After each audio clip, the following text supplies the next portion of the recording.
Hi, my name is Adrian Watson. I'm from Jamaica and I'm the Executive Director for the Jamaica Environmental Entrepreneurs Advocacy Network, GENE for short. Welcome to the Online Youth Exchange MOOC on nature-based solutions. Now, let me give you a few perspectives on how Jamaica is facing the challenges of climate change locally. So locally, Jamaica has been impacted by climate change on several fronts. We have a very intense hurricane season every year between June to November. Some of those hurricanes tend to happen outside of the particular hurricane season. So because of climate change, we're seeing a shift in when hurricanes impact us. For example, in the 2005 hurricane season, when I was in high school, we had about 28 named storms that passed through the Caribbean in that particular season, with about 5 of them occurring outside of the season itself, which is from June 1st to November 30th. About 5 of those storms happened after the November 30th deadline or cutoff for the hurricane season. Some of those hurricanes had a severe impact on our economy, where each time a hurricane passes Jamaica, we saw our energy services being severely impacted. We see local communities, especially in rural contexts, being flooded. We see a disruption in our day-to-day lives where persons can't go to work, where roofs have been knocked off their hinges. We see documentations for local people gets destroyed. We have a severe damage to our buildings, our public buildings and private buildings. We see massive landslides in our rural communities, especially those who reside in and betwixt mountain ranges and on hills.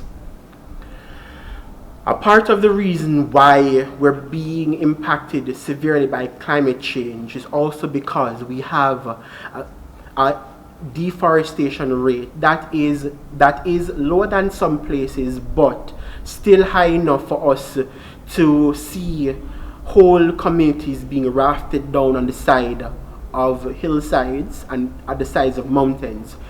Because of the deforestation rate and the impact of deforestation in combination with climate change, you see flash flooding happening in some of these communities because the forestry services that were there to regulate the water are simply not there anymore. So you have mudslides, you have landslides, which block off roads to these rural communities, and oftentimes we have to send in the army.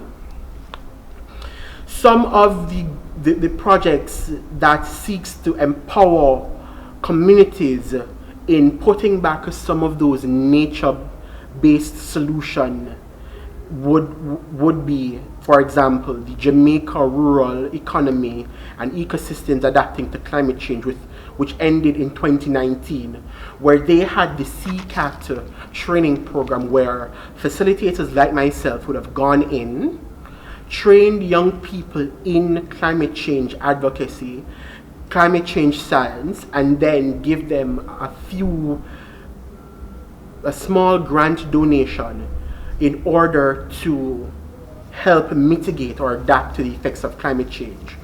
One of my local communities realized that their community would have been severely impacted by the energy system, right?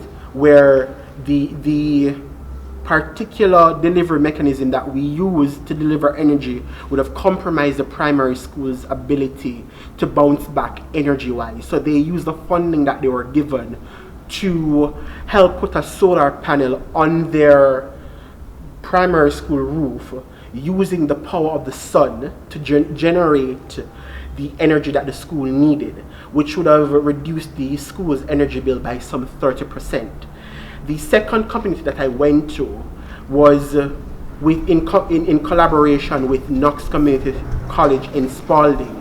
Now, their particular environmental and agricultural program were in the process of being scaled back because they were being impacted severely by the drought that normally affects that particular region of the island because of climate change, where 20 or 30 years ago, it wasn't a major concern for them when they opened the program. So that school said, okay, we still get the same amount of rain, it's just that it's happening all at once, and then we have to struggle for the rest of the year to get water. So what did they do? They said, well, the nature is still providing us with a source of water, it's just not coming in the frequency that can help sustain the program. So what they did was to put in a rhino tank, attach it to the school's roof, collect the water in times when it's plentiful, and it's almost as plentiful as causing flash flooding in the community. They store that water in the rhino tanks and then use it over the course of the agricultural and environmental science programs. So those are two nature-based solutions that uses both artificial means and nature, right? So they're combining great infrastructure with nature-based solutions. One of my other projects that I'm working on now is looking at beekeeping and using beekeeping as a strategy to help rehabilitate urban landscapes. Now, Honeybees Apiary, which is my other social enterprise, looks at putting in green spaces in communities, urban communities like Seaview Gardens, where in that green space we're putting in trees and we're putting in an apiary. Why? It is a proven fact that urban forestry helps reduce the temperature in urban areas. It is also helping to prevent the high intense dust that is associated with urban areas from impacting on persons with asthma, for example. It is also providing an urban area to sequester more carbon.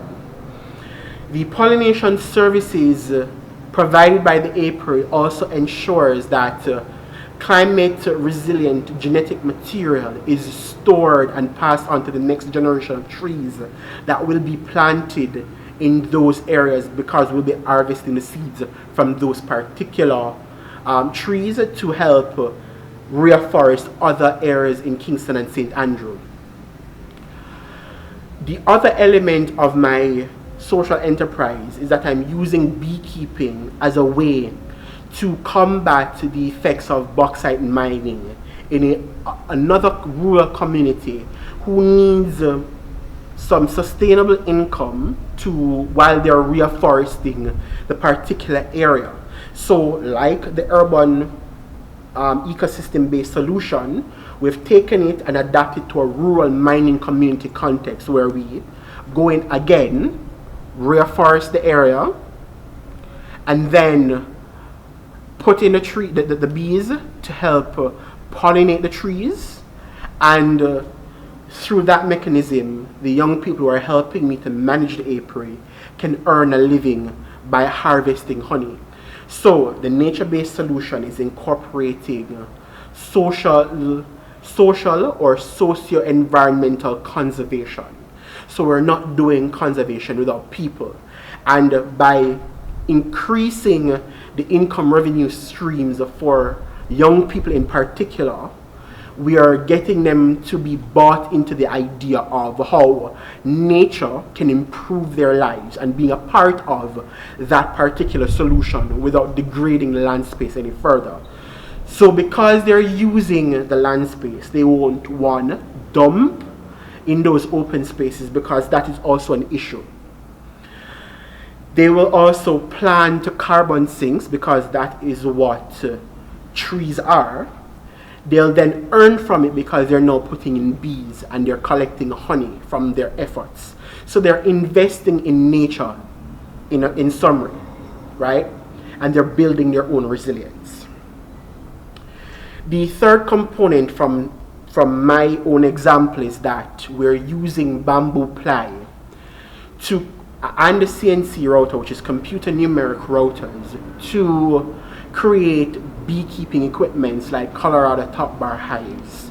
The reason why we're using CNC routers is because CNC routers or computer numeric routers is an efficient way of using our wood resources or forestry resources in creating those bamboo hives, because they use less wood to create the beehives rather than me going to a carpenter that will probably use two or more sheets of ply to create the hives. The bamboo ply will only use one.